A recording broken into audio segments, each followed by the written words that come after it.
E aí, Reclamers, começa mais um Reclame na Nova Brasil. Hoje, terça-feira, 30 de maio, a gente recebe aqui mais dois convidados especialíssimos em ritmo de festa, né, Ju? É isso mesmo, Emerson. Estamos aqui, como toda terça-feira, com convidados maravilhosos aqui na nossa frente para falar de cultura, de arte, de cinema, de publicidade. Fica com a gente aí no nosso canal do YouTube, no TikTok ao vivo também. E já segue as redes sociais, @programa Reclame. É isso aí. Bom, já vamos trazer nossos convidados aqui para conversa, para a gente começar essa brincadeira. Quem é o primeiro, Ju? Vamos ao nosso primeiro convidado artístico. Ele atua em teatro, cinema, televisão. Em seu último trabalho na TV, interpretou Gil na novela Travessia, de Glória Pérez. Ele é global, gente. Na verdade, ele é tudo, porque ele já passeou por todos os lugares. É extremamente completo, dança. Canta também, gente. Canta, toca, gente, muitos hobbies. É um artista completo. Atleta. Muito bem-vindo, Rafael Losso. Ai, obrigado, gente. Sempre um prazer bater esse papo com vocês. Vamos que vamos. Maravilha. Deixa eu trazer a segunda celebridade aqui pra mesa, que também é global, partindo do ponto de vista que ele já andou no mundo inteiro, hein? Ele é global e globalizado. Ele está no mercado das marcas desde os 20 anos. É rolezeiro que invadiu o universo criativo pelo mundo, ganhando o único leão de titânio na história da propaganda alemã em 2019. Ele é cofundador do primeiro escritório da Le Pub fora da Europa, aqui em São Paulo, e cuida hoje de toda a comunicação da Heineken, uma das marcas mais criativas do mundo. Seja muito bem-vindo, Felipe Cury. Obrigado. E aí, Felipão? É bom ouvir assim, né? É bom ouvir a nossa história um pouco. Parece grande, né? Pô, mas é Parece muito bom. Grande, Felipe? Parece mesmo. Mas eu tô muito feliz de estar aqui, cara. Muito feliz mesmo de estar com esse pessoal aqui e finalmente sentar para bater um papo com você. Pô, cara, já vamos começar essa brincadeira. Deixa eu perguntar para você, Felipe. Que dia que você pensou assim, pô, Goiânia é pequeno demais para mim, acho que eu vou ganhar esse mundo, ainda vou ser publicitário. Doideira isso, né? O que é isso? Eu tava até... Acho que a gente tava no evento semana passada, tava falando dos 25 anos de Reclame. 21. 21, desculpa, 21. E tinha duas coisas que eu acompanhava de Goiânia. Era o Reclame e o Clube de Criação, né? E meu pai, que era fotógrafo, e por acaso era o melhor fotógrafo que tinha em Goiás, um cara super talentoso. Qual é o nome dele? Milton. Ele já faleceu, há 14 anos, não, 10 anos atrás. E ele sempre me falava, se você for fazer uma coisa, faz para ser o melhor. Você tem que ir atrás de fazer muito bem, senão você vai ficar sempre meio frustrado, assim. E aí eu via o Clube de Criação, eu via o Reclame e falava, cara, eu quero fazer essas coisas legais um dia, né? Porque o mercado goiano ele é muito pequeno. E teve uma leva de goianos que vieram para cá. Não, mas antes, como é que você chegou em propaganda? Por causa do seu pai? Porque ele fotografava propaganda? Por que propaganda? Você tinha na família alguém? Eu tentei fugir, né? Que a gente estava até falando antes aqui sobre você tentar fugir do que seus pais fazem. Meu pai era um fotógrafo super talentoso, minha mãe é jornalista. Então, eu sempre tive que escrever muito bem em casa, ler, enfim. Mas todo mundo na área de comunicação. Eu tentei fugir, eu fiz faculdade de Direito e de Educação Física antes. E não adiantou, cara. Eu caí em publicidade, assim. Eu tinha ido morar na Austrália, eu voltei 1 ano e meio depois e eu queria fazer alguma coisa. Eu voltei meio inquieto para Goiânia. E eu fui parar no estúdio de design, que era um amigo da minha mãe que tinha voltado de Londres e ele tinha montado um estúdio lá. Então eu falei, vou passar um tempo aqui. E eu vi que eu gostava mesmo daquilo. Então foi muito... Eu tentei fugir, mas foi destino, assim. No final eu tinha que trabalhar em publicidade. E vendo as pessoas fazendo tantas coisas legais aqui, e aí veio uma leva de goianos para cá na época. O Léo Macias, eu não sei se você sabe, mas ele foi para Goiânia antes de vir para cá, quando ele veio da Colômbia. Léo Macias é um colombiano que encantou o Brasil aqui com seu talento e agora está em Nova York, né? Está no Snapchat, é um dos heads do Snapchat lá. E aí veio uma leva de goianos para cá. Veio o Murilinho, que hoje está na GUT, que é a CD da GUT. Veio o Rizério, que hoje montou a própria agência. Para Miami. Eu falei, cara, eu vou nessa leva dessa galera. E eles estão falando que lá você tem contato com o pessoal do mundo inteiro. E eu vim para a escola. Que foi quando a gente estudou junto, né? Estudou na Miami School, uma escola de criação que é uma escola que tem no mundo inteiro, que é responsável por vários profissionais fodas, assim, tipo vocês. E falando em publicidade, só para dar um adendo, foi a única faculdade que eu tive a coragem de fazer e fiz durante 6 meses, mas Foi a já ia te perguntar faculdade isso agora. que eu frequentei, foi uma faculdade de publicidade. A Metodista, inclusive. Foi a lá em única São faculdade que você Bernardo. fez. E como Foi. que foi esse começo? Como que começou? Como é que foi parar na arte? É da arte desde sempre? Então, foi isso, né? Como a gente estava conversando aqui antes do programa, gente. E antes de querer ser ator, eu queria ser bailarino. Eu via os clipes do Michael Jackson e eu queria ser aqueles caras que dançavam ali do lado dele. Isso sempre me chamou muita atenção. E daí a dança me levou assim para muitos caminhos. Eu trabalhei numa casa de forró, né? Eu trabalhei no KVA quando eu tinha 16 anos. Nossa, Cardeal Arco Verde. Exatamente. Nossa, conheço muito KVA. KVA e, muita Capilar. banda boa passou por ali, né? E a coisa da dança sempre acompanhou. E eu também fui trabalhar, depois de um tempo, eu comecei a fazer teatro na escola, mas depois eu fui fazer teatro com a Oficina dos Menestréis, lá no Teatro Dias Gomes. Eu pensei que era Do do Oswaldo do Oswaldo Montenegro, Sim. que depois passou pro Beto Montenegro e o Candé, e eles tocaram, e era um teatro super musicado e musical, tinha coreografias, e isso fazia parte da nossa rotina, assim, sempre foi muito divertido dançar em galera, eu acho que a coisa de dançar em galera sempre abraçou meu coração, assim. E por que não deu sequência? Porque... na dança em si, bom, Brasil, né? Começamos por Brasil, já ser artista, vindo de uma família que não tinha nada a ver com artistas. Meu pai era economista, minha mãe secretária. Nenhum dos dois... Para nenhum deles foi fácil falar, vai, filho, acredita nos seus sonhos, assim. Não é uma família que também conseguiu viver sonhos, foi sempre na briga. E na busca pela independência, principalmente. Assim. É compreensível que eles ficassem preocupados se você ia conseguir a sua independência com a dança. Totalmente, assim. Leigos do assunto. Sim. Então, é isso. O carinho de pai é proteger. Eu não conheço esse ramo, não tenho como te ajudar, não vai dar para eu te proteger. Então, super entendo. Mas hoje, assim, graças a Deus, o caminho foi esse. Foi eles não terem tido referências nenhumas, porque eu pude descobrir o meu caminho e entender mesmo como a profissão é difícil, mas permanecer na profissão que é o mais legal, né? Acho que é isso. E eu vejo hoje em dia muita gente... Outro dia, muitos assuntos na cabeça que passam, né? Quando você vai retomando a sua caminhada. E outro dia uma moça falou assim... na verdade, um amigo meu tem uma banda de samba rock, a moça que trabalha com a banda pediu para eu mandar um vídeo para a filha dela.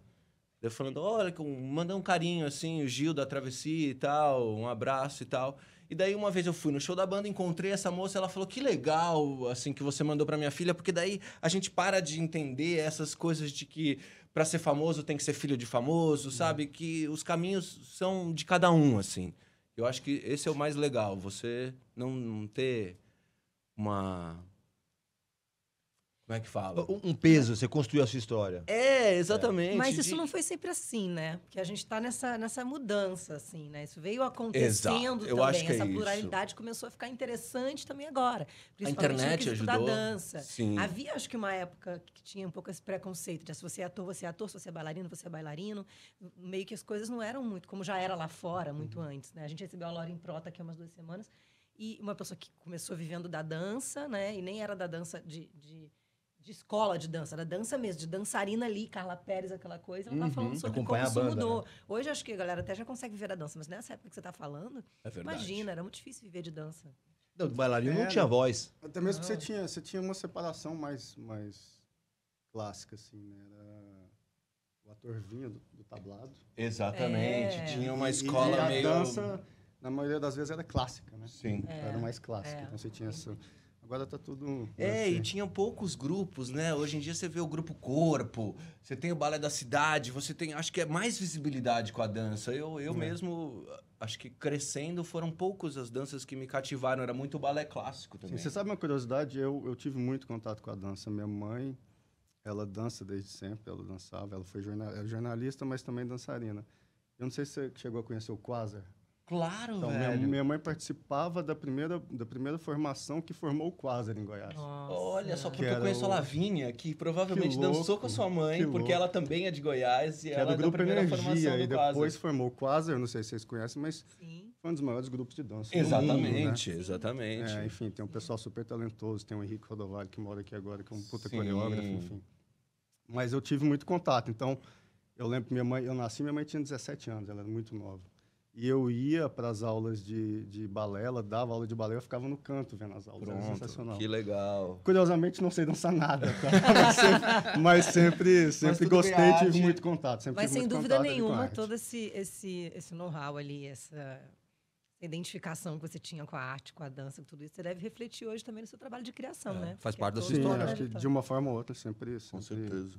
E dança é lindo, né? Enfim, minha esposa, ela começou a dançar agora tem 1 ano e meio. Ela sempre quis dançar. Ela tem uma grande amiga que também era do corpo da Quasar, que mora aqui em São Paulo. Olha só. E que, enfim, trouxe ela para o mundo aí da dança. Não, dança é uma super coisa curtindo. bailarina muito também, mágica, sempre né? fui, é A muito dança, bom. quando você vê o movimento do corpo te tocando de uma forma que você fala, peraí, o que tá E às vezes a dança transforma a pessoa. Porque às vezes se uma pessoa dançando, ela é outra pessoa.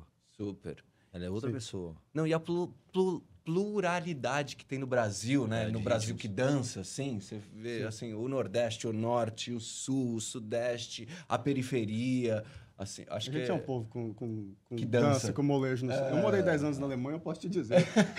A gente tem muito molejo, né? Falando nesses 10 anos que você ficou na Alemanha, conta pra gente como é que foi a tua saída. Você se formou aqui, fez propaganda, chegou aqui na Miami School, se formou, e como é que foi a tua trajetória nunca me pra você formei. sair do Brasil? Nunca me formei em nada. Olha aí, ó. Bom, é que também é o seguinte... Existe futuro pra nós. Mas, a Miami, deixa eu falar, na Miami, a Miami tem módulos. Então, Sim. Você não precisa fazer... Não, eu me formei na Miami, mas eu nunca me formei no sentido...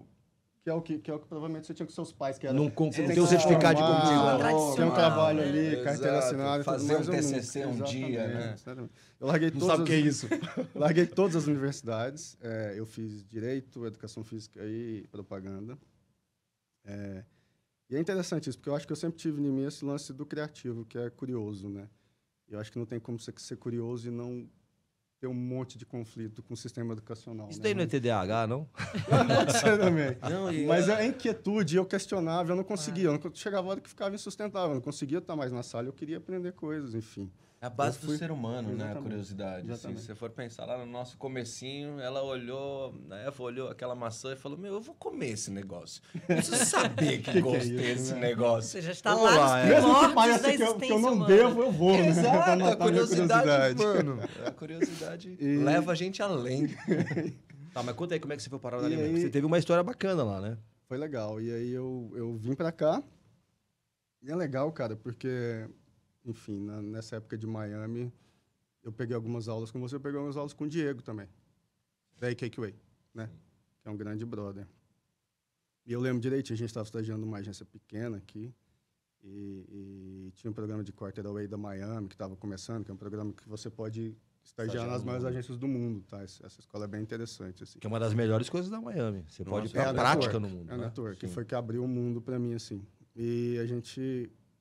Aliás, um abraço pro Paulo André Bione, né? Pro PA. PA, eu tava falando com ele ontem, que a gente tá fazendo um Que programa cuida da Miami. com a Miami lá na Brasil. Lepub. E aí, enfim, o Diego tá vindo para Boulder e eu perguntei para ele sobre, eu falei, cara, eu vou também. E nunca tinha pensado na Alemanha. Eu sempre fui muito assim, eu ia pros lugares sem medo, cara. Eu sou sagitariano, então você tem esse lance de desbravar o mundo. Eu saí de Goiânia, caipira, com 17, 18 anos, fui morar na Austrália. Eu não tinha a menor ideia do que eu estava indo fazer. Cheguei lá, perdido, enfim. Tem umas histórias super legais que a gente pode falar. Mas, enfim, a Alemanha foi a mesma coisa. Eu não queria ir para os Estados Unidos. Tinha Jung von Matt na época, que era uma super agência, uma das agências mais criativas do mundo na Alemanha. Eu falei, eu quero ir para lá. E fui para ficar 3, 4 meses e fiquei 10 anos. Fazer um quarto. Fiquei 10 anos, cara. 10 anos 10 você ficou? Eu fui para Jung von Matt. Quando eu cheguei, eu dei a sorte de ter um brasileiro que era sênior na época. E a primeira campanha que eu peguei para fazer foi a Nikon, aquela IM Nikon. E eu falei, poxa, eu estava em São Paulo fazendo adaptação de anúncio e agora eu estou aqui fazendo a campanha global de Nikon. Isso aqui é muito legal, né? E aí eu curti pra caralho, enfim. Aí me chamaram para ir para Service Plan de Munique. Cheguei lá ainda como estagiário. E o diretor de criação super acreditava em mim, isso é muito importante, as pessoas certas acreditarem em você. Fiz uma campanha que ganhou o New York Festivals e que ganhou a concorrência para a agência. E ele quis me contratar. Então, em 6 meses, foi uma virada meio que natural. Quase um cidadão. Já estava lá. E estava já super entrosado ali na Alemanha. mesmo não tendo a menor ideia do que eu ia viver na Alemanha. Cara, eu fui para Berlim e confesso que a Alemanha tem uma coisa apaixonante. E aí Berlim né? é outro capítulo. Eu fui para Berlim. Berlim é outro capítulo. Cara, assim. uma vez eu tava dando rolê, aluguei uma bike. Eu fui pra lá, fui mais com 2 brothers, e aí eu comprei um skate, sabe aquele mini long que eles falam? Claro. Eu comprei um daquele, e aí eu ficava meio de skate, meio de bike. Aí eu tava dando rolê ali no resto lá do muro, né? Do muro de Berlim. Sim. Alexanderplatz ali. Tô dando um rolezinho Não, assim. ali é Não, Checkpoint Charlie, né?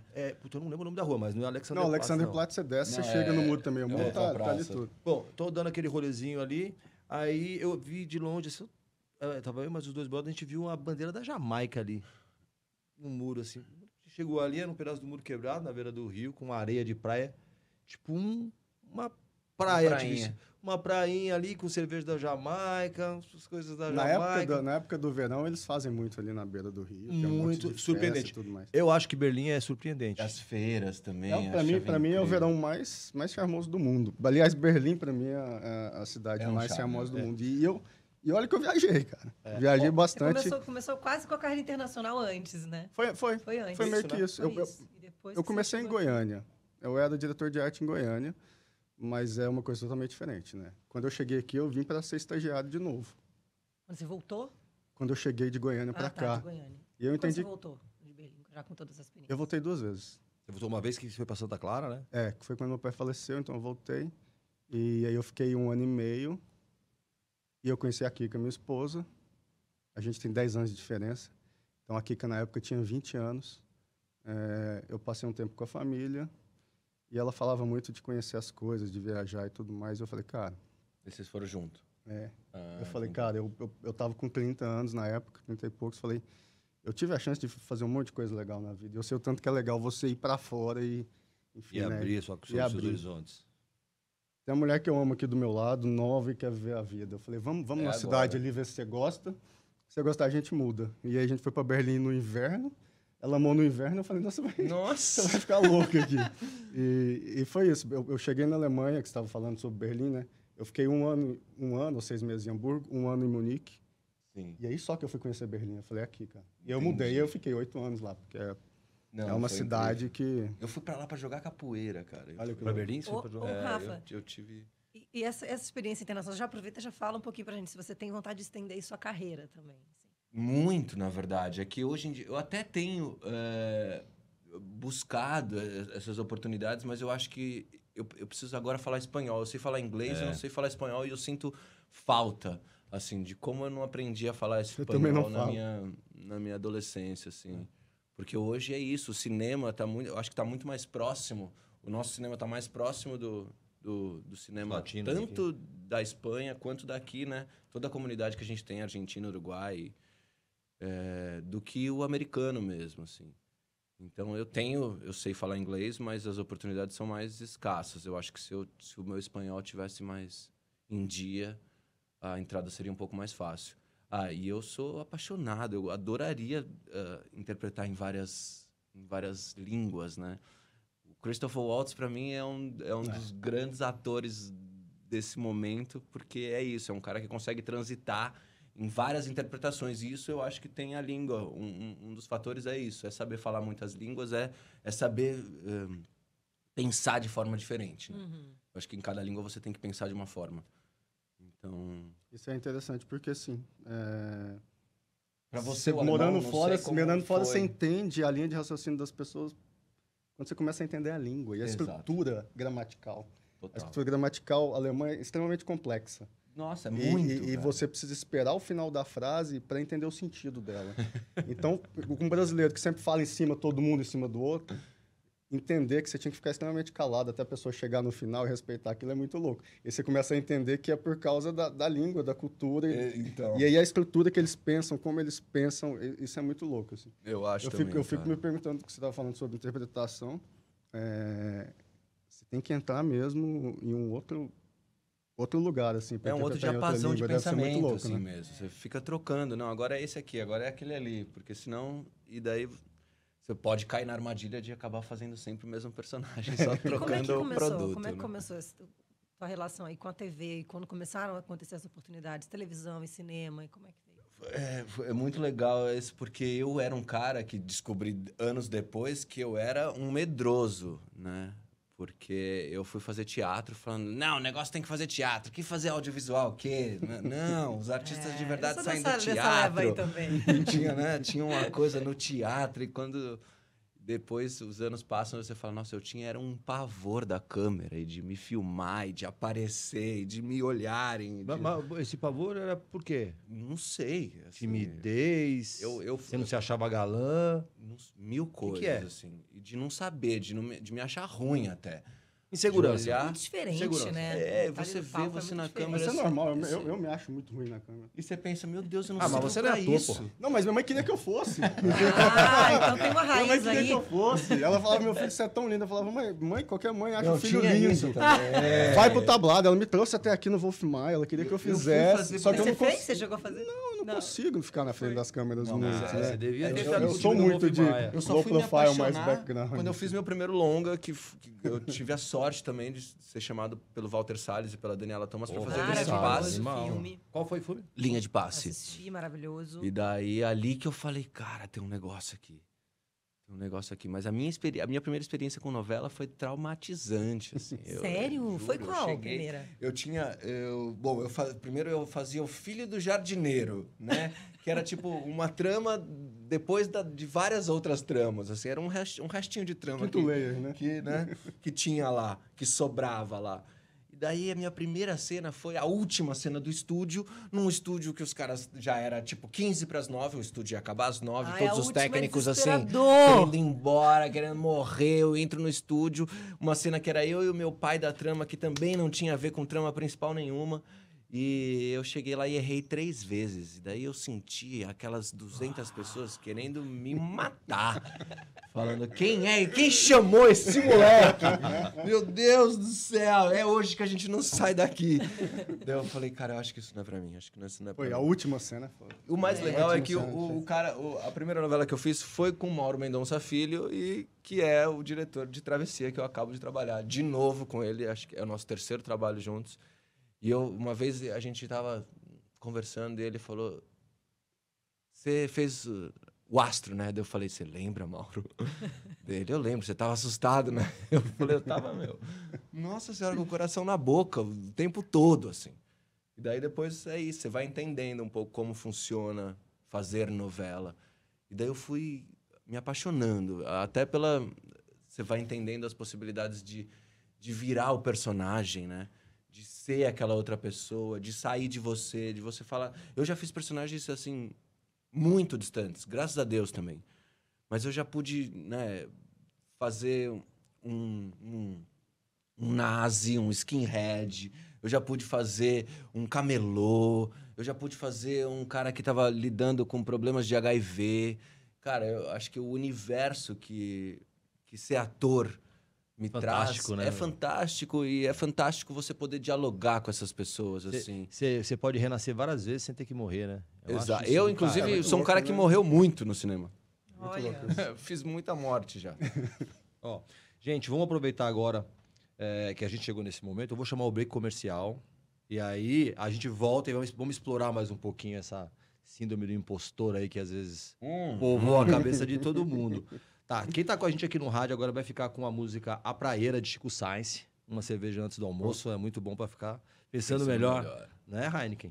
Uma cervejinha e daqui a pouco a gente volta e fala muito mais de propaganda, de cinema, de teatro. Até já. Boa.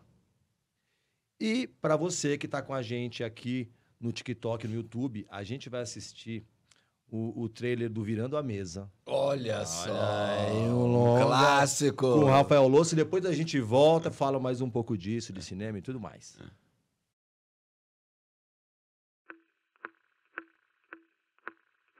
O que você quer? Eu quero participar do jogo de amanhã. Você é um craque no pôquer, Jonas. Mas não pode abusar da sorte. Tô no jogo, delegado. É o que importa.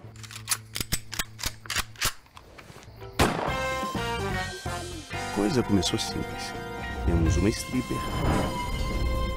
um agiota motoqueiro, a capanga doentia dele, meu amigo que complicou tudo, e esse escroto, dono de boate e jogatina ilegal. Você tem ideia de quanto aquele lugar rende por noite? Se a gente entrar num acordo, eu posso te ajudar. 5 horas da tarde, eu quero o meu dinheiro. Você vai ter que esperar.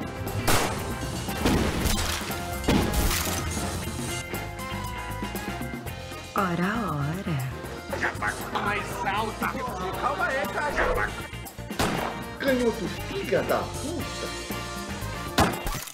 Acabou essa putaria aqui, tá entendendo? Já que a gente não tem dinheiro, vamos nos divertir.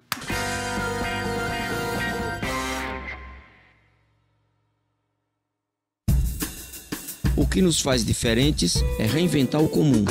Unir o popular e o erudito, a cidadania e a poesia. Colocar na mesa o moderno e o brasileiro no seu estado mais puro. Ritmos que tocam corações, agregadores em prosa e verso. Que entretêm, comunicam e fazem pensar. Deixar no ar o que embala, que ilumina, dá saudade e faz sorrir. Atenção para novas ideias, imagens e ritmos bem brasileiros. Que tal? Honrar quem ousa fazer diferente.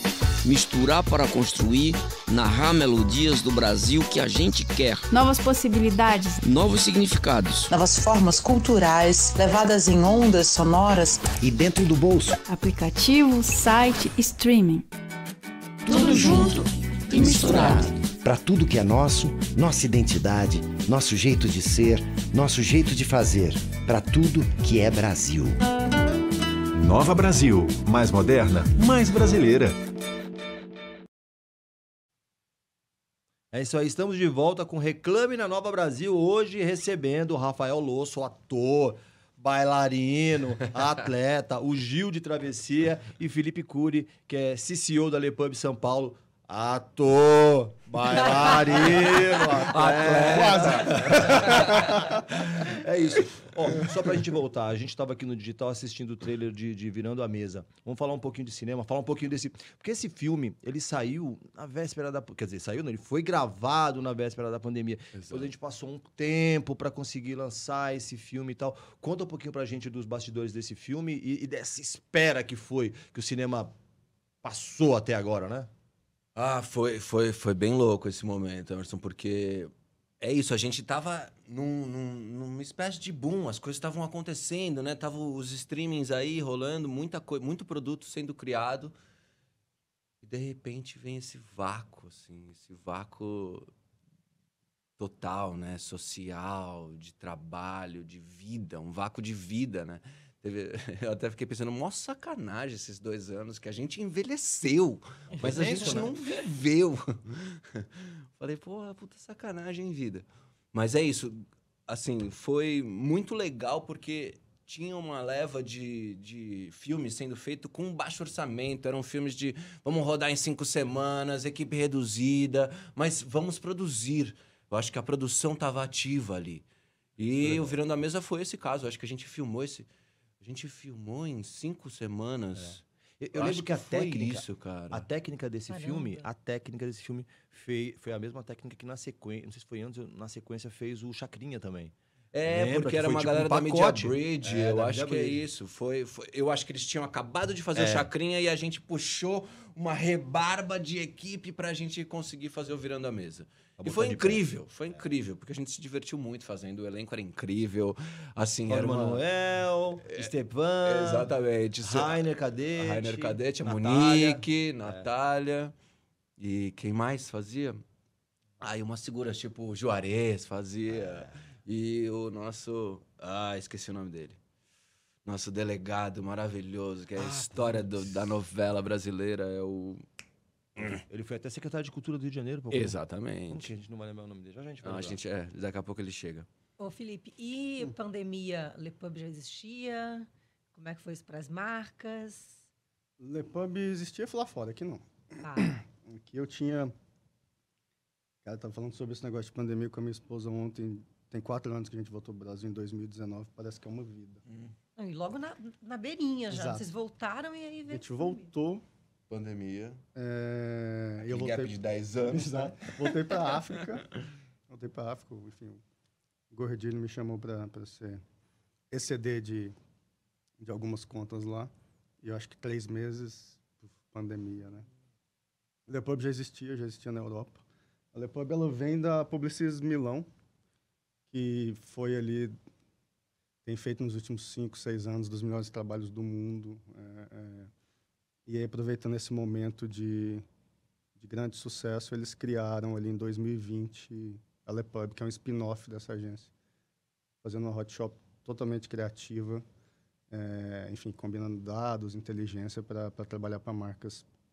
E eu acho que todo mundo conhece trabalhos lindos de Diesel, de Heineken. Sim. Esses trabalhos que entram na veia da cultura mesmo, e um novo jeito de fazer propaganda que a gente acredita, assim, usando ferramentas muito interessantes. Então, era uma agência que eu conhecia as pessoas de lá. Foi durante a pandemia e durante esses anos, ela foi a agência número 1 do mundo. Foi o ano passado também. Mas a criação dela no Brasil tem exatos 11 meses apenas. É muito pouco tempo, sim. Foi pós-pandemia.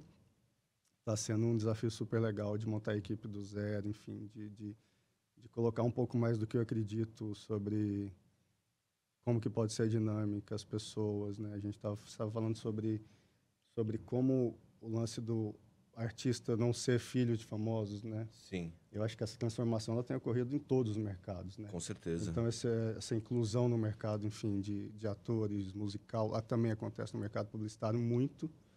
E você poder botar um pouco da sua identidade ali, montar do zero e trazer o que você acredita é muito legal. Então, está sendo um super desafio interessante. A gente estava falando ali fora agora sobre isso também, né? Que a gente estava falando de Heineken, de que um ano para cá, que é mais ou menos o tempo que vocês assumiram, né? Como a identidade já tem uma outra cara, né? E como vocês já estão... Poxa, legal ouvir isso.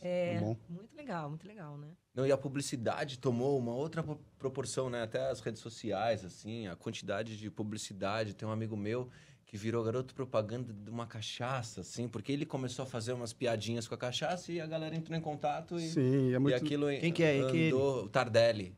É um ator, assim, super Isso é muito legal, massa, né? Mas é isso que a gente procura. É isso que a gente procura hoje.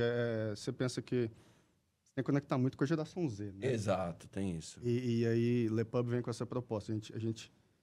Porque as agências sempre procuram criar conversas que estão na veia da cultura e que vai fazer parte do dia das pessoas. E hoje, como uma marca, se você não faz parte do dia a dia das pessoas, elas não te querem na vida delas, você vai morrer como marca. Fato, tá? Simples assim, né? Simples assim. Essa geração, ela é uma geração que exige isso para consumir o conteúdo, né? Então, as marcas e agências procuram formas de fazer isso. Em Lepub, a gente criou um sistema para isso.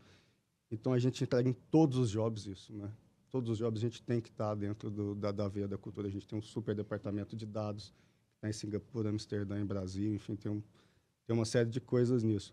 Mas o interessante dessa transformação da pandemia é justamente isso. As marcas e o mercado, para mim, foi muito provocado. Acho que a gente vinha de uma necessidade de transformação que a gente sempre falou e nunca teve coragem de fazer. Exatamente. E aí a pandemia, guardado tudo que foi horrível, os piores acontecimentos da história, né? Ela teve esse lado positivo de chacoalhar o mercado. Totalmente. As sequelas positivas, né? As sequelas positivas, exatamente. E eu acho que isso não foi só no mercado publicitário, isso para mim foi no mundo, né? Totalmente. Então, e o Oscar diz muito, né? Tudo ao mesmo tempo em todo lugar. Eu acho que esse filme é um pouco reflexo disso, assim, desse acúmulo que a pandemia trouxe e, de repente, é isso. Solta. Precisa soltar. E as pessoas entendendo esse lance de que, cara, você não tá numa bolha. Exatamente. Não pode estar, Você né? tem que se preocupar com os seus arredores, né? Enfim, cada vez mais, né? A gente está tendo essa discussão no júri agora de Cannes, a categoria que eu estou julgando, é muito sobre isso, é B2B. Então, quais são as iniciativas que a marca faz para outras marcas, né? Então, essa transformação da pandemia, que fez todo mundo tomar consciência de que você não está sozinho. Eu não posso só querer vender o meu produto. Uhum. Eu produzo cerveja, eu tenho que estar preocupado se o cara que produz para mim a cevada é sustentável. Exato. Como que eu posso melhorar Só que isso para mim é um shift do mundo, das pessoas, de como conviver, de como viver, né? De como, enfim, e principalmente depois não dá mais para enganar ninguém não também, dá, né? Não As pessoas estão ligadas em tudo, assim. É impressionante. A informação é aqui, ó, é muito rápido. É a era da verdade, né? E o quanto a pandemia não trouxe um movimento para muita gente, né? Eu vou te falar, eu gravei um disco na pandemia, eu fiz uma série pro Instagram na pandemia. eu acho que teve essa parada ruim também, né? De repensar muita coisa. Será que, de desconstruir como as coisas estavam sendo feitas até então, né? Exato. Chacoalhar. Mas e o lance de estar em contato com você, né? Então, você tinha que evitar e chegou um momento que você não tem como evitar mais. Não, e de alguma forma, assim, muito importante também para quem, de alguma forma, assim como nós, eu acho, tem um certo privilégio, né? Porque para muita gente foi uma roubadona, claro. Né? Sobreviver durante a pandemia foi uma grande roubada. Mas que teve o privilégio de poder se repensar, eu acho que está em dívida um pouco, então, com o mundo, né? Criou-se uma dívida. Se eu estou me repensando, isso quer dizer, dá para eu melhorar. Dá. Dá para... Todos podemos melhorar, né? Dá para melhorar muita coisa. Você falou, Felipe, do lance de Cannes. Explica pra gente um pouquinho qual que é como você acha que vai chacoalhar a tua vida fazer parte compor o júri do maior festival de propaganda do mundo. E aí depois eu estendo para você qual é o peso da premiação, por exemplo, para os atores. Cara, eu acho que é um shift, assim, né? Era uma expectativa grande ou não? Vamos voltar lá, sair de Goiânia querendo ter meu nome no Clube de Criação de São Paulo, né? E aí você vai, ganha o mundo, enfim, e de repente vai julgar Cannes, que é um negócio muito distante. Eu nunca nem imaginei ganhar um Leão de Cannes. Ganhou vários. Sim. Você ganhou o Titânio. Tive a sorte. Titânio é o maior prêmio do festival. É o maior prêmio do festival. É para poucos, né? Ganhar um Leão não é fácil. Mas ganhar um Titânio é quase impossível. E ele conseguiu ganhar. Infelizmente, não foi pelo Brasil. Foi pela Alemanha. Foi mais um 7x1. Mais um 7x1. Mais um 7x1 pra gente. Mas ganhou um Titânio. E aí... Aliás, desculpa, olha vocês precisam ouvir a história desse case. Que a gente tá falando de deixar um legado, de deixar um rastro de projetos que façam parte da vida das pessoas, que tenham potencial para fazer isso. Fala esse projeto que você ganhou, o Titânio, porque eu acho esse projeto impressionante. Esse case eu acho ele lindo. Pessoalmente, fico mais feliz ainda, porque, como eu disse, minha mãe é jornalista e ele foi pro Reporters Without Borders, que é, enfim... Que legal. Que luta luta pelos jornalistas no mundo, né? E a gente tinha um briefing que falava sobre... Como todas as iniciativas, elas acabam sendo muito curtas, porque você não consegue lutar os opressores, né? Como uma entidade tão pequena como o Reporters Without Borders. E aí, desde o começo, a gente falou, cara, a gente tem que criar uma ferramenta para isso, senão a gente não vai estar fazendo nada certo, né? E o briefing era isso, era como que a gente luta contra esses grandes opressores. Então, você está falando lutar contra a China, o Uzbequistão, enfim, né? Os ditadores. De uma forma underground, assim. E isso é muito legal, porque isso traduz... Hackeando o sistema. Hackeando o sistema. E eu sou apaixonado em hackear o sistema. Isso, para mim, enfim... A gente tá falando de skate, né? De rap e tudo mais. Então, enfim... eu sempre achei muito interessante essas formas. Então, o que a gente fez? A gente entendeu que a maioria desses jornalistas estavam exilados, né? E todos os artigos deles bloqueados. Você não chegava pela mídia, você não chegava de forma nenhuma nos países. Censura na mídia. Censura total. Mas tem uma coisa que eles não conseguiam lutar contra, que é a Apple, né? Que é o Spotify, né? A gente falou, cara, a gente consegue colocar essas notícias de volta nos países pelo Spotify, pela Apple, pelos streamings, né? E aí a gente chamei um grande parceiro, um grande compositor e produtor musical, o Lucas, da House, que veio junto da esposa dele, a Iris, né? O Lucas e a Iris, que é filmmaker. E eles tinham um programa na época que era o Leitor do Mundo. Eu não sei se você lembra desse programa. Eles viajavam o mundo e ele compunha para ela uma música de amor. E eu falei, cara, eu quero colocar artigos que são censurados nos países dentro do Spotify. Como música? Como um audiobook. Sim. Né? A primeira ideia foi como um audiobook para as pessoas ouvirem e terem acesso àquela informação. Ele falou, não. A gente tem que fazer música. A gente tem que fazer uma coisa que as pessoas se engajem. E eu viajo com o Leitor do Monde. Eu posso levar isso como um pretexto, mas, na verdade, vou fazer esse trampo de compor as músicas lá. Então, a gente vai pegar esses artigos bloqueados nos países, a gente vai transformar eles em música.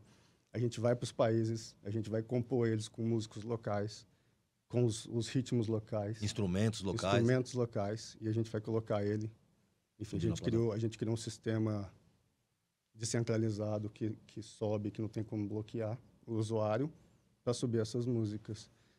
E acho que na segunda semana a música ficou no top 7 do Apple Music, do Spotify. Uau. Uma das músicas. A música do Vietnã. De arrepiar. Não é lindo? De Não arrepiar. é lindo? O projeto é lindo, lindo, lindo. E é isso, a gente conseguiu. E aí parte do princípio de, cara, a música sempre transformou o mundo, né? Sim. E aí tinha um lance que eu fui estudar que na guerra usavam rádio para passar códigos. E aí a gente começou a conectar os pontos e chegou nessa ideia. E o projeto foi lindo, enfim, a ferramenta está lá. Então eu fico imaginando que daqui a pouco, sei lá, o filho do ditador do Uzbequistão tá ouvindo a música sobre o pai, falando mal do pai e ele nem tem ideia, sabe? Plantar uma sementinha lá. Né? Muito. Mas é muito legal. Eu acho que é isso. Eu acho que essa é a resposta. Hackear o sistema é... Eu tô ensaiando uma peça agora que a gente tá lá discutindo a situação do operário em 2001, no interior da Escócia e tal. E daí é isso. A gente tá fazendo a pesquisa para essa peça e, tá difícil. E uma hora a gente entendeu... Porque o diretor tem uma ideia de colocar umas interferências mecânicas, né? Computadorizadas na peça, e a gente entendeu que é isso, cara. O que a gente está tentando discutir é como enganar o algoritmo, como a gente sai desse lugar onde... Mas eu tenho a opinião de que você tem que hackear o sistema de dentro do sistema. É Sim. como você tem poder de hackear. No Brasil, se você não entra de alguma forma no sistema, você não consegue acessar para hackear. Ao contrário da França, que eu acho sensacional. Os caras vão para a rua e tocam fogo em tudo, mas transformam, né? Porque eles têm essa... No Brasil, você vai para a rua... Você só faz barulho. Não, você vai apanhar, cara. Você vai, entendeu? Então, se você consegue, de dentro do sistema, entender... E aí eu acredito que todo mundo que tem essa consciência e tem lugar de privilégio, entender do seu lugar de privilégio, que você pode influenciar, né, e ir mudando da sua forma. O que você pode mudar, exatamente. Eu acho que no Brasil tem que ser feito assim. Sim. O combate no Brasil é muito complicado. Historicamente, a gente nunca combateu, né? As mudanças no Brasil não jovem, foram por combate. As mudanças foram pela música, né? Você volta lá, Caetano, Chico, enfim, né? Através da arte, é verdade. Através da arte. Então, eu acho que a gente consegue fazer isso no Brasil. O combate, eu acho que não funciona no Brasil. Não, o bater de frente, acho que tá meio... Mas fala mais, Rafael, do seu espetáculo. É isso, tô ensaiando uma peça chamada Gagarin Way, Mind the Gap, que é uma peça de um escocês que debate um pouco a situação do operário em 2001. E é isso, você tem várias categorias, você tem o que já não tá mais acreditando em nenhuma forma de que a gente tem que ser meio anarquista mesmo e acabar com isso, vamos matar... Daí tem um que ainda acredita no poder de um sindicalismo, né? Existia essa força sindicalista, mas também foi detonada pela Thatcher. Então, existe uma desilusão. E tem o meu personagem, que é um personagem que ainda acredita que dá pra gente misturar um pouquinho. Vamos pegar o melhor do socialismo, o melhor do capitalismo. Vamos fazer um bem bolado. É um sonhador. É um pouco um sonhador. E tem esse outro personagem que é o verdadeiro capitalista, que fala, vocês não vão conseguir nada, já tá tudo corrompido. Interessante. O pessimista. De estreia? O grande... Então, estreia agora dia 9 de junho na Escola SP de Teatro. De sexta a domingo, sexta às 8 horas. Sábado a gente faz 2 apresentações às 5 da tarde e às 8 da noite. E domingo, se eu não me engano, é às 7. Mas confiram esses horários, gente, que eu não tenho a certeza absoluta. Na sua rede vai estar? Tem vai, eu vou postar tudo lá. Então tá. @Losso Rafael. @Losso Rafael. E tem um elenco muito incrível. Eu, Flávio Tolesani. Daí tem o Fernando Nietzsche, o Laerte Mello, a direção é do Marco Antônio Rodrigues, que é o cara que formou uma parte dessa galera há 20 anos atrás. Então tá sendo um grande reencontro também. Vamos ao teatro, gente. Vamos ao teatro. É isso, dá essa força pra gente. Ô Felipe, a gente estava falando aqui ainda há pouco da síndrome do impostor, né? Que é uma coisa muito comum. E aí, voltando a essa história da pandemia, quando a gente teve a oportunidade de olhar para dentro e de se enxergar um pouco melhor, e talvez nem sempre a gente tenha gostado do que a gente viu. Mas é uma oportunidade de se conhecer também. Agora, por exemplo, você está à frente de uma operação nova aqui. Você não está pegando uma operação montada, como você já foi exceder na África, ou, sabe, você já pegou operações que já estavam prontas, agora você está do zero. Você não ficou inseguro? Tipo, será que eu tenho esse feature? Será que eu consigo tocar isso aí? Porque é uma coisa que, quando você pega um desafio novo, talvez bata aí, né? Cara, isso é engraçado, assim. Eu tenho uma autocrítica muito forte e eu tento sempre olhar de fora o que acontece. Mas eu não tenho medo. Isso me ajuda muito, não ter medo. Então, sim, eu acho que algumas vezes eu me perguntei e eu sempre olho para entender a realidade, mas não. Resumindo, não, assim.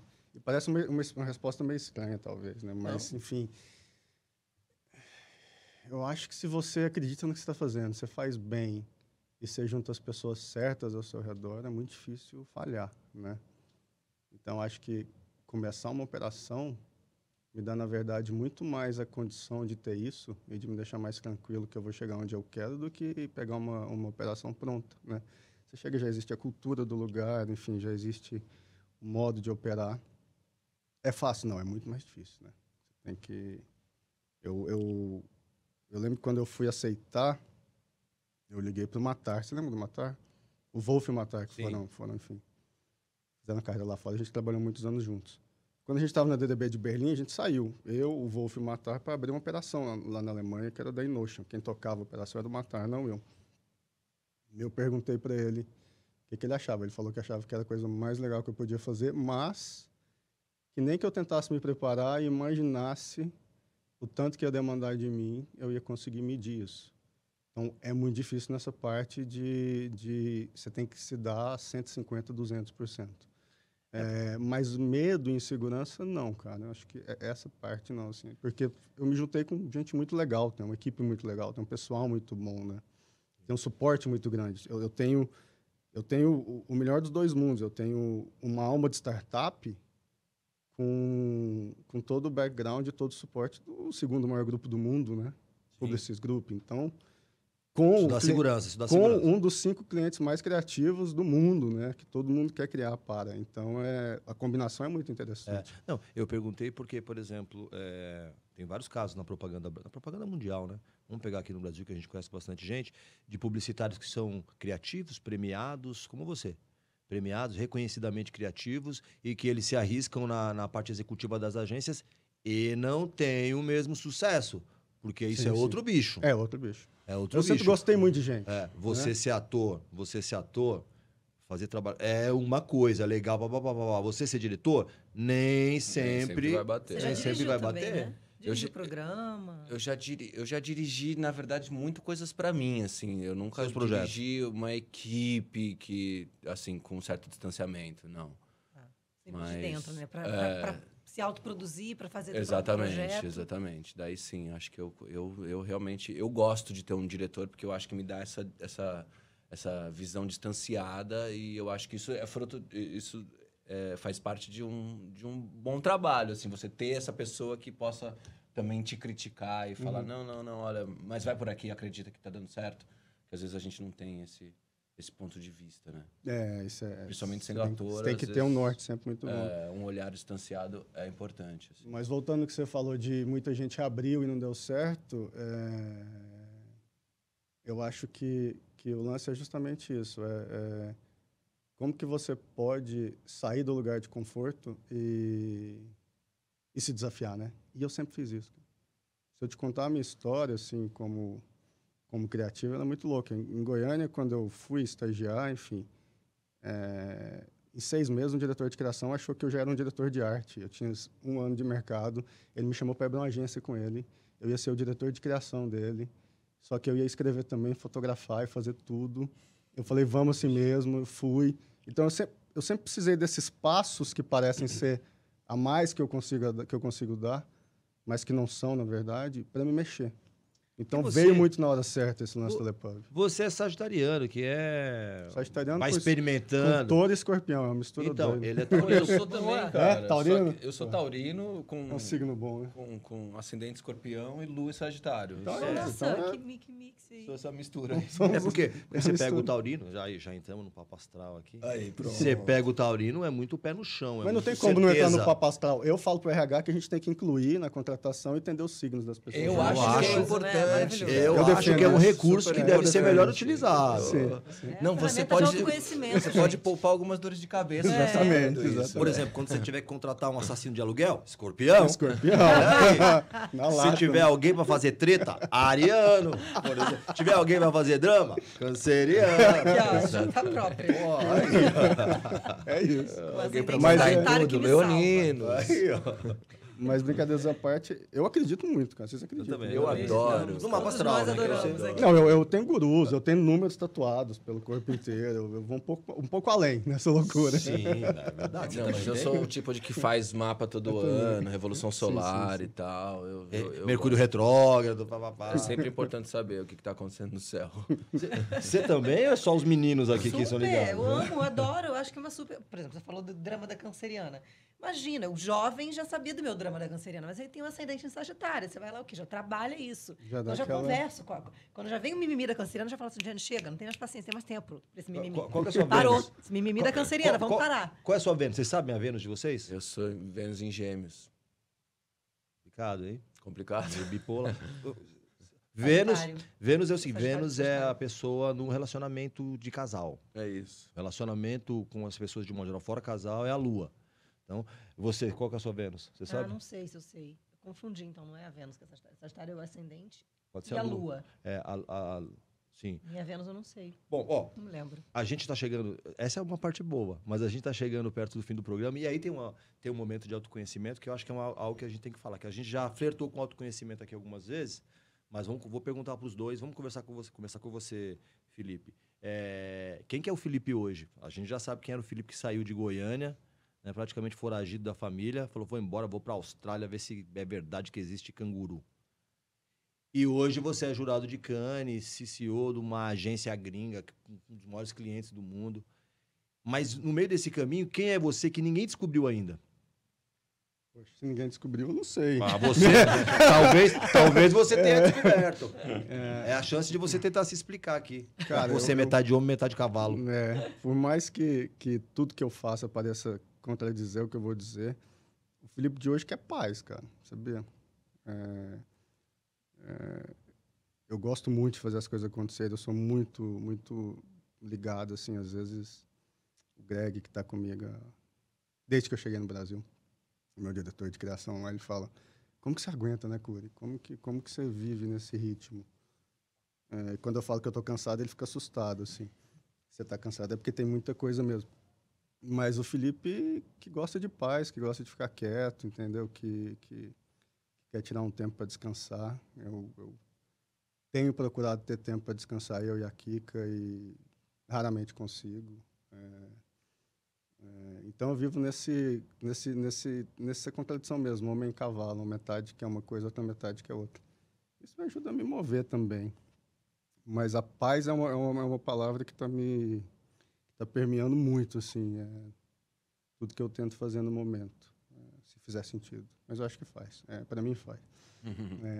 E eu acho que quem me vê e me conhece talvez não tenha essa impressão, né? Porque eu estou sempre movendo, sempre fazendo coisas, enfim, sempre ativo e provocando, que eu tenho que fazer para mim.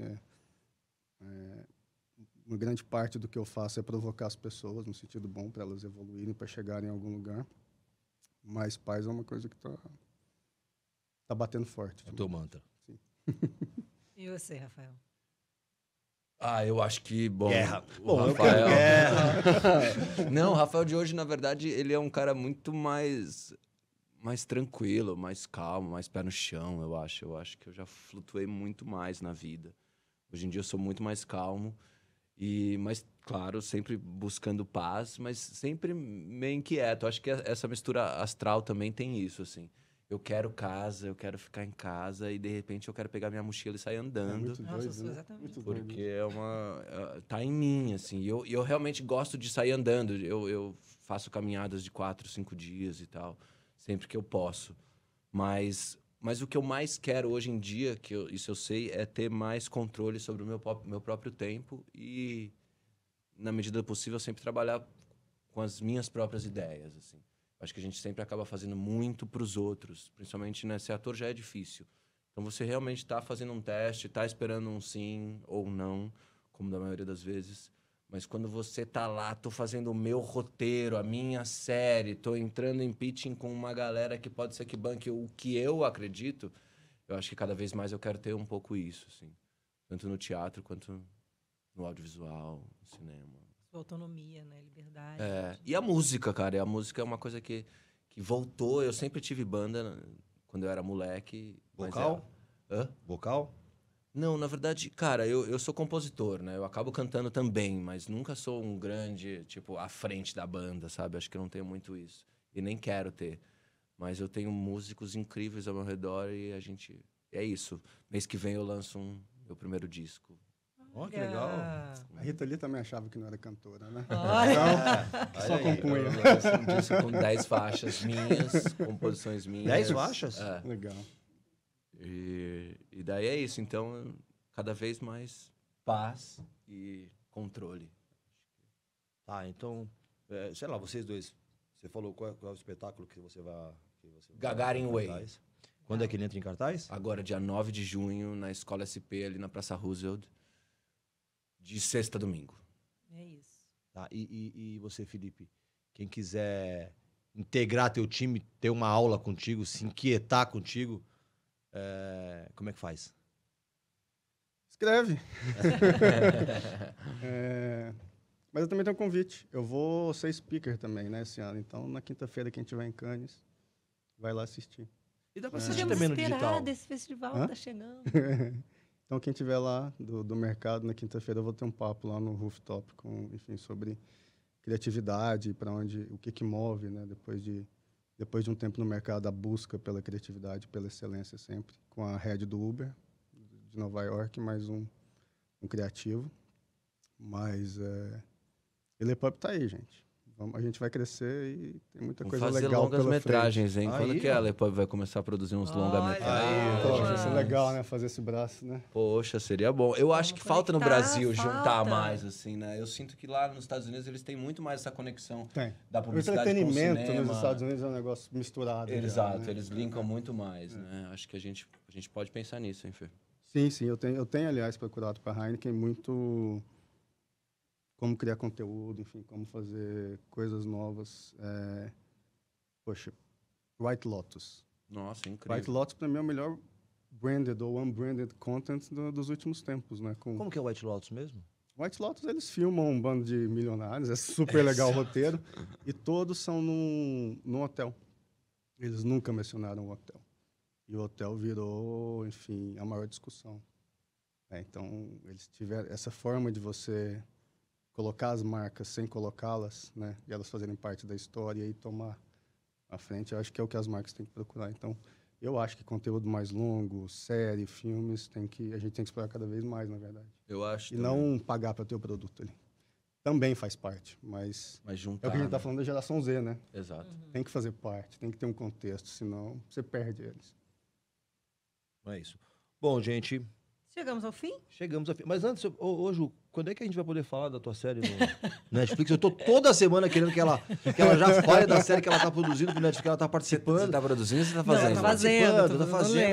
Qual é? É uma série Luz, chama Luz. É a primeira série infanto-juvenil, original Netflix, né? Que legal. A Netflix entendeu ali que tinha uma demanda muito grande infantil, infanto-juvenil, dentro da plataforma, com os produtos que eles já têm, mas não são originais deles. E aí, essa é a nossa primeira série infanto-juvenil, chama Luz. Conta a história de uma menina chamada Luz, de 9 anos, que é criada na tribo Caigangue. Que legal. Criada com os indígenas e, enfim, vai parar numa escola milionária. E aí começa essa trama. Não posso falar mais muita coisa. Só isso, mas só o que eles liberaram. Legal. Não vai dar problema de contrato. Tá bem linda a direção do Thiago Teterroa. Enfim, tá bem linda a série. É isso, gente. Muito obrigado, Felipe Cury. Muito obrigado, Rafa Losso. Prazer. Ju, minha parça, Obrigada, que de vez em quando desfalca e me faz sofrer. Ai, mas não vou mais. É gravações. Obrigado. Nossa vida louca. Lembrando que esse programa, ele continua lá, a live continua no YouTube, no TikTok, que você vai encontrar ele a partir de amanhã, no Spotify, em todas as plataformas de streaming aí. E terça-feira que vem, a gente tá aqui de novo. Com certeza. Obrigada, gente. Abraço. Obrigado a vocês, pessoal. Obrigado, por essa gente. troca. Continuem acompanhando a gente. Até a próxima semana.